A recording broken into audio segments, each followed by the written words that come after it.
Robinson, and happy Wine Therapy Wednesday. For all of my old family members, welcome back, y'all. It's been a minute. To our new people or the new family, we want to say welcome to Wine Therapy's podcast. Let's talk about it. I am excited about today's show. Y'all, it's been a minute. I can't even go further until I address where I've been. Okay, I've been gone for like 3 or 4 months.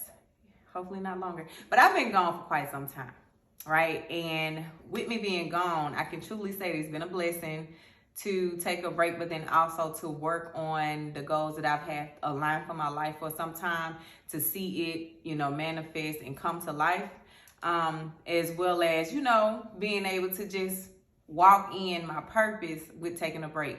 Now, the things I have worked on literally is alive today, and I'm super excited to share about it. I did miss you all so much. And I was like, I got to get back to my people, my family. We got to get back to our conversations on Wednesday with our wine and just kind of chill and vibe and have these good conversations. But sometimes, like, when you're working on your goals and stuff, you got to know your limit. Don't nobody know your limit but you. And you can't let people pressure you as it, relates to taking a break, what you pick up, what you put down. Sometimes you got to do what's best for you. Which is most of the time, do what's best for you. You know your limit. And so I knew my limit with me working on my goals, that I had to take a break. I couldn't overwhelm myself. Of course, I was still doing content with LB Johnson Therapeutics on that page and all of that. But I took a true break from wine therapy because there was some things I needed to work on, and I didn't want to overwhelm myself. So I have now opened up my own practice in Texas and partially Mississippi, because in Mississippi we're still working on a few insurance companies, but LB Johnson Therapeutics is alive and well, and we are working. Okay, I got my private practice, y'all. I have been working my butt off. Not only that, I also have gotten my nonprofit up and going. It is called the Billy Johnson Healing Foundation. That was something I worked on when I was getting my doctorate. And I put it down a while back, and I'm like, I don't know when I'm going to use this or what I'm going to do, but I can't do too much at one time. I did too much at one time. But it's all together now. It's up and living, and it's running, and it's going to be in Mississippi. So the Billy Johnson Healing Foundation will be an after-school group therapy for adolescents in the rural community. So it's, how they go to after school programs, so like they go for tutoring, and most times people just, they sitting there waiting on their parents. Well, here we'll do group therapy, and we, help them to work on themselves after they get out of school. And if it's time to do homework, of course we want them to do that as well. That's most important. But, it is an opportunity to serve in my community where I'm from. I'm from Prentice, Mississippi. Okay, and I want to give back, and that was my way of giving back, by actually putting something there. So we are working on getting it there, meeting with the board. All of that stuff is coming up, but I am truly, truly excited about really giving back to my community. That was one thing that I wanted to do. Even when I moved to Texas, I wanted to give back. I didn't quite know how. I was like, I could have my own practice there, but I felt like there wasn't enough. It's like, I need to do something else. Like, I know I was a kid there, so I can understand more clearly on what's needed. And so it's up and running. So yeah, I done worked, okay? I have been working. I even got a new job. I've been working. And I knew my limit. I'm like, I'm not gonna overwhelm myself now. My people need me. I'm here to give or whatever, but I gotta know my capacity, and I didn't have enough capacity to carry it, but now I'm back and I have all the capacity in the world. So welcome back. All right, so let's get started, y'all. I'm excited about our topic today. Of course, you'll know more about my journey as we go on. I'm very transparent. Y'all know I'm telling all my business. So let's get to it. Today, our show is called Uncorked, Session 27. We are talking about boundaries with family and friends. It's way too many people that I've seen that has an issue with setting boundaries with their family members and their friends. Because they don't want to hurt their feelings. 2, it's too uncomfortable. Like, they feel the way when they do it, or the response is not what they want. And so then we end up trapping ourselves in a box of not being healthy, of not being comfortable, of not feeling safe, and people just walking over us. Well, no, we're not going to do that. We're going to learn different. We're going to learn real different today, okay? All right, so y'all know how we do. We got to do the wine of the day. And so I have joined, I did this too over the break, y'all. I did a lot, but I did join this this wine club, and it's from Great Creek Vineyards. And this is a Bellissimo. This is a red wine. It's a 2020 red wine in Texas. And this is from their vineyard. I actually visited there for my birthday. Because, of course, y'all know that's one of my goals. I want my own wine and my winery, okay? Because I'm going to get it because I work hard. And I know my capacity. I know what to put down, pick up. So, so yeah. So this is our wine of the day. It's already poured in my wine therapy glass. So y'all know we got to do our taste test. Let's do our taste test, okay? All right. So the first thing we do, we got to see. What do you see? What colors do you see? Of course. Okay, mine got a lot of alcohol in it. I told y'all, you know you got a lot of alcohol when the rings are starting to run down and it look kind of glossy. It's a lot of alcohol in here. Of course, I see like purple maroon. It ain't too dark though. It's like a literally burgundy. I don't know. But that's what I see right now. So what do you see in yours? Check it out. What you got in yours?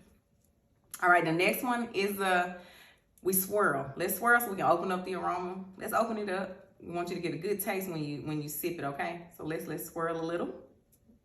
Don't do too much. Do not waste. Do not waste. Do not waste. We don't waste wine or alcohol.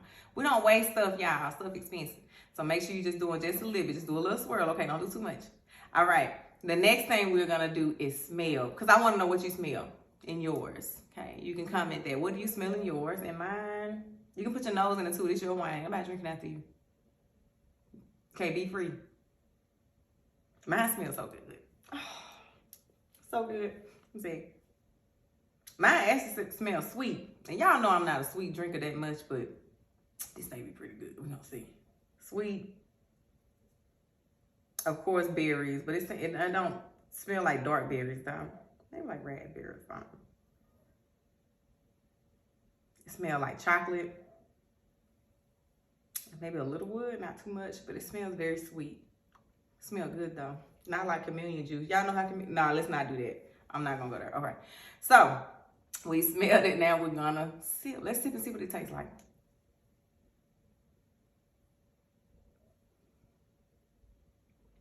This so good. Y'all, it's not. Mine does not taste too sweet or too dry. It's literally right in between. This is good. Okay. I hope yours tastes good. Comment what it tastes like. I want to know. What y'all drink? I want to know what you sipping on. Let me know. Okay. Let me know. I might need to go pick it up. And if you have any suggestions on some wines I should try, let me know. I'll go pick it up. I don't mind. We family, okay? So what you think is good, I might think is good, and somebody else might think is good. So just let me know. Let me know. This tastes so good. Give it a sip. Oh, that's good. Oh, that's good. All right. Let's talk about it. So I have had so many people. Y'all, I'm serious clients, but I want to be very transparent that I deal with it myself and my sister, where people, our boundaries are just, it's void. Nobody listens to us. We don't feel heard when we set our boundaries. We feel ignored or we feel misunderstood. And most of the time, anything like me, when I start, well, especially in the past, I've gotten better. But when you start to feel misunderstood with setting your boundaries, you give up. And I would just stop talking. It wouldn't be a passive aggressive not talk. Really, it's more of a shutdown. Like I can't say nothing because you're not listening. Not a passive aggressive, like I ain't talking to you because you pissed me off. So a lot of times some of us feel misunderstood and we just stop. And when we shut down, we'll allow them to walk over us, right?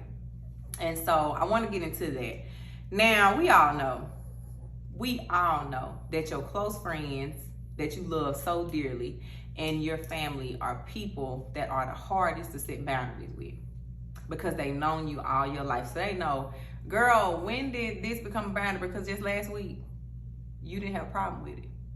Not knowing, you probably had a problem with it, but you never said anything until today, right? And so then setting boundaries, especially with parents, right? You know, our parents raised us and we give them so much grace and we let them do what they want to do. But when you set boundaries with them, you feel guilty, like, I shouldn't have told my mama no. I shouldn't have said it to my daddy because now he probably mad at me, don't want to talk to me, I hurt his feelings. And I've been there and done that. I do it with my people, my family. And it's just like, okay, do I worry about, which I do care about people's feelings, but do I worry about theirs more than mine? Is that appropriate? Is that healthy? Or do my boundaries really matter enough to be like, Dad, Mom, I didn't mean any harm. I'm not being disrespectful, but this is how I would like to be treated moving forward. This is just me being open and honest. So one thing about it is that family and friends can make you feel not heard, ignored, misunderstood, because they're not used to you setting boundaries, right? But that's something that you have to work through. When you start to feel ignored, and that could be a trigger for you, because if I'm ignored, I'm starting to get pissed off. But how can I give grace and say, they're not used to it. I'm gonna take a deep breath and I'm gonna try it again. I'm gonna try it one more again, okay? Like, Mama, I don't like when you just pop up at my house. Now, if you're anything like me, I was a pop-up-er. If that is a word, baby, I will pop up. I'm so typical, baby. I will pull up at your house and pop up. Especially in Mississippi, because I'm your friend, baby.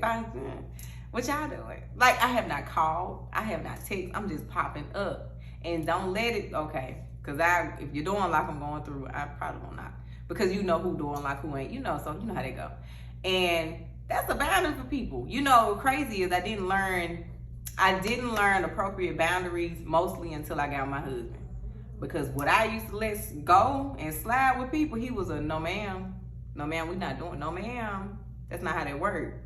That's not healthy. You have to tell people when and when not to do that. People have to respect that. And so I learned a whole lot being with him. Right? But, going back to it, you got to giving people grace and just, taking a deep breath. But then when you get upset or triggered when you feel ignored, when stating your boundaries, I understand that this is new for them too. Now, there is a limit. You don't want people to cross a limit and just continue to, dismiss your boundaries or make you feel ignored.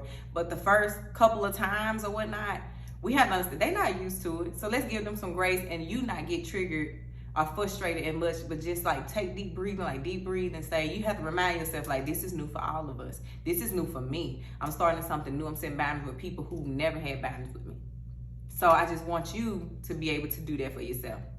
Another thing is that you got to even know your boundaries. Okay, first of all, we need to know our boundaries, because I would hate for y'all to set boundaries that you know nothing about just because you saw somebody else do it.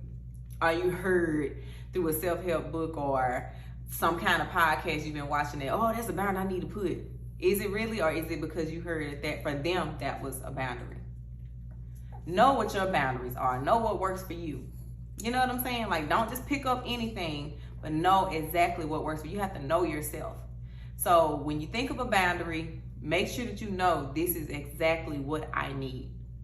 Take time to do some soul searching. That was one of the points I wanted to point out. Do some soul searching. Learn yourself. Learn your limits. Learn the things that upset you, that trigger you. Learn the things that you no longer want people to do, that you want them to respect you for. You got to know it. Another thing is when you are setting boundaries with family and friends, you're going to have to be direct. Lord have mercy. It's so many of us that hate confrontation to the point we won't even say anything. We'll just be like, okay. Yeah, I said something, but I'm not going to say nothing. Because I don't want to argue with them. I don't want to go back and forth with them. But that's unfair to them. You know what I'm saying? If you set in a boundary, you got to really be open and communicate properly and effectively about that boundary. Because we can't expect people to know just because literally, I know a lot of us do it.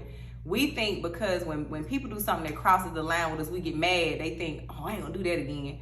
Baby, they might say that same day and the next day they do it again. Oh, girl, I forgot. I've been doing it so long, right? So you expect them to know your boundaries when they have no idea what your boundary is. I can't set a boundary with my sister, my nephew, my husband, even my husband, because we got to have boundaries with that too. But I can't set that if I don't effectively communicate that to them and be open about it. Maybe I need to explain why. Hey, because this makes me think about so-and-so. This makes me feel like the time I felt before that I felt unsafe. And so I really don't like that. I have, y'all know, let's be real. All right, so I'm from the African-American community. And we don't like people to touch our hair. In some settings at work, those who like our hair, they may let me touch your hair. That's a boundary for you. But because you don't want to come out rude or ignorant, you just don't say to them okay. No, I'm going to say something. Yeah, don't touch my hair. But you have to be open and communicate. I don't want you to touch my hair because I find it a sign of disrespect. I work very hard to make my hair look like this, or I feel like you putting, energy there that I don't need. Openly communicate why you don't want them to touch, but you don't have to say it in a negative way.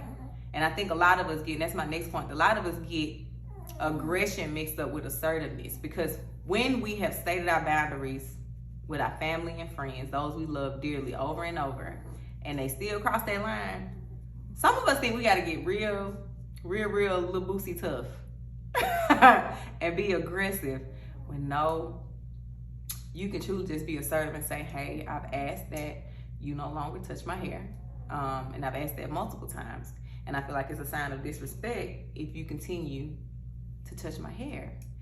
And I find it highly disrespectful, so I would ask that you continue to stop. If not, then I would have to, remove myself or distance myself from you because you don't respect my boundaries.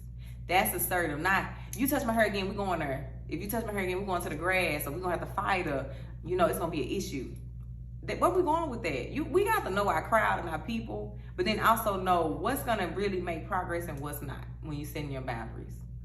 And I can honestly say, being aggressive does not help, but being assertive helps them to hear clearly. Learn what aggressive communication and assertive communication is and distinguish between the two, okay? The next one is relationships tend to flourish more when you set boundaries. They do. When everybody understands where I stand, when everybody understands what I find as respect and disrespect, when everybody understands what I go for and what I don't, what's my limit and what's not, our relationships flourish because we're all on the same page. We're all on the same page, and you truly understand me. So don't be the person that when you're setting boundaries with mama, daddy, sister, brother, uncle, auntie, and you feel misunderstood the first time, don't shut down. Take some time, walk away, come back so that you can get your thoughts together and the words you want to say. Hey, this is what I meant when I was saying I didn't want you popping up at my house without calling me. For married people, this is what I was saying, or this is what I meant when I said my boundary is you got to stay out of my relationship, Mom, because that's between me and my husband, or vice versa. Because parents, they care about us, right? They love us. They want to be everything for us. They still want to be our superhero, and we grown, right? But there's a boundary now when I go into a certain part of my life, and it's married people. You might have to find your way to exit that. You can know that's a boundary now. You can't be in my relationship. You can't know everything that goes on, and you can't insert yourself. That's disrespectful to my husband, or that's disrespectful to my wife. So we have to know what to communicate. When you feel misunderstood because it's uncommon, don't shut down, say it again. Effective communication is what's going to get us where we need to be. Standing on business. I need to stand on, this is my boundary. This is what, don't cross that limit. If you cross that limit, do not feel bad. Do not. This is what a lot of people stop to, and they just let people do whatever. Don't feel bad when you have to remove yourself, because that is you teaching them how to treat you. You're teaching them how to respect you. Stop worrying about the feelings of others when you are trying to build yourself and do what's best for you. Either you're going to worry about them or you're going to worry about yourself. Now, we can always coddle feelings if we need to, but when I say I meant what I said, I meant what I said. Now, I might have said it harsh the first time, or the second time, or the third time, because it was just like irritating, and I apologize, but I really mean that this is a boundary for me. And we all have boundaries that are crossed with family and friends because they know us. They feel like they don't deserve a boundary. Some of us, to be real, some of us that come from dysfunctional households or to enmeshed households, we don't know what boundaries are. We never heard of them. We just do whatever. I just come in your room and get your stuff. Kids, well, I'm just going there. I just use your brush. Don't use my brush. Buy your own brush. Use your own. Or have the decency enough to ask me. The boundary is, it ain't that you can't use it. Maybe you can use it, but my boundary is using things without asking me. It is okay to verbalize these things. We don't have to be mean about it. But I do want us to know that boundaries are necessary for family and friends. I'm not going to be a part of your arguments anymore. Whatever your situation is at home, with your loved ones, your family, whatever it is that's going on with your friends that you are tired of being a part of, that you don't like, Start speaking up about it. Start speaking up about it and say, this is why I don't like this. Sometimes we as people do things because we have no understanding. We just do it because it's a habit. But if I get a true understanding, I can change it, right? So help people to help you. Help people help you to be better. With that being said, help people by openly communicating about what your boundaries are, not being afraid to speak up on it, to stand on business, not being afraid, not worried about how they're going to react. I'm going to be honest. I'm going to be 100% honest. You're going to get some like pushback because ain't nobody used to, especially family. Like, who, me? You want me? You want me to come over there no more? And they may take it wrong and they may get offended. And that is when I say, no, I'm not saying you can't come over here. What I'm saying is when you come over here from now on, can you text me or call me to see if I'm available, even if I would like company that day? I'm in a new space in my life where popping up just doesn't work for me. It irritates me, it frustrates me, and I would like for our relationship to flourish and not become tainted because I'm just letting you do whatever you want to do. And now I'm upset with you and you don't even know it because you came over here and I'm frustrated.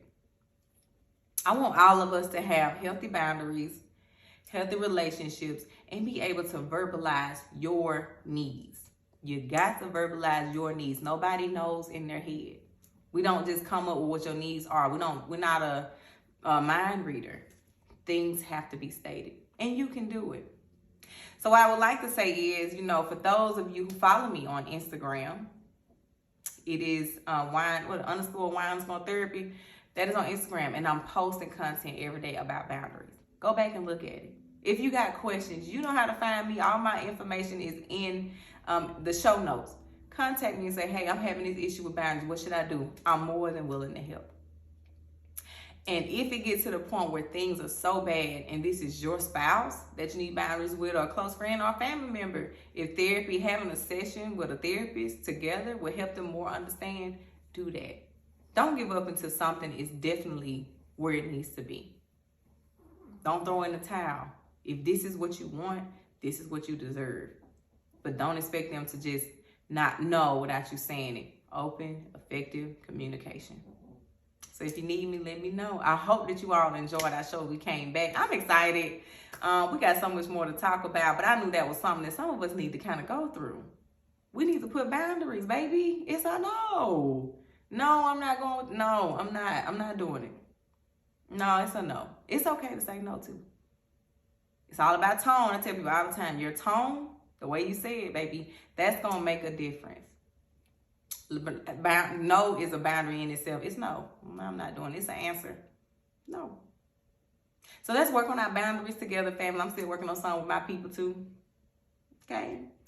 I'm 32 years old and I still have these issues, but I'm not going to give up because I believe eventually everything that I'm working hard for, and I'm communicating, everything that I'm trying to do to better myself will actually happen, and it will be better. It will be better for also them as well as myself, so that our relationship can flourish. So I want your relationships to flourish. I hope that this show helped today, and until next time, let's talk about it.